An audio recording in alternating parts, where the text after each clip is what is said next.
இன்றைக்கி ரொம்ப ஹெல்த்தியான ஒரு தோசை தாங்க பார்க்க போகிறோம். பாசிப்பயிறு தோசை.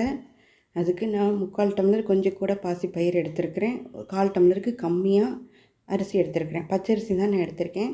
நீங்கள் விரும்பின அரிசி கூட போட்டுக்கலாம். நல்லா நைட்டு பூரா ஊற விட்டுருக்கேன்.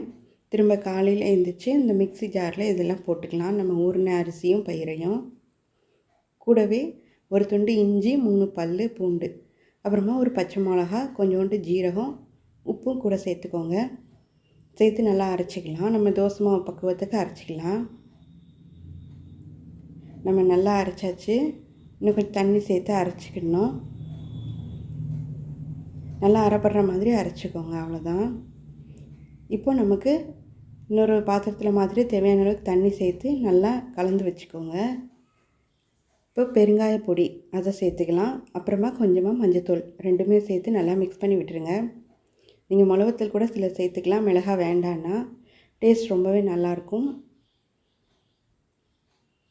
இப்போ நம்ம தோசை ஊற்றிடலாங்க. நார்மல் தோசை எப்படி ஊற்றுவோமோ அதே போல் தாங்க. ரொம்பவே டேஸ்ட்டாக இருந்தது. ரொம்ப ஹெல்த்தியானதும் கூட. டயட்டில் இருக்கிறவங்களுக்கும் இந்த தோசை ரொம்பவே ஹெல்ப் பண்ணும். நம்ம மேலே வெங்காயம், பச்சை மிளகாய் போட்டுக்கலாம். மல்லி இலை போட்டுக்கலாம். நார்மல் தோசை மாதிரி சூப்பராக வந்துடுச்சு. ரொம்பவே டேஸ்ட்டாக இருந்து செஞ்சு பார்த்துட்டு எப்படி இருக்குன்னு சொல்லுங்கள் ஃப்ரெண்ட்ஸ். நான் குடமிளகாய் சட்னியோடு இதை சர்வ் பண்ணியிருக்கேன். ரொம்பவே டேஸ்ட்டாக இருந்தது.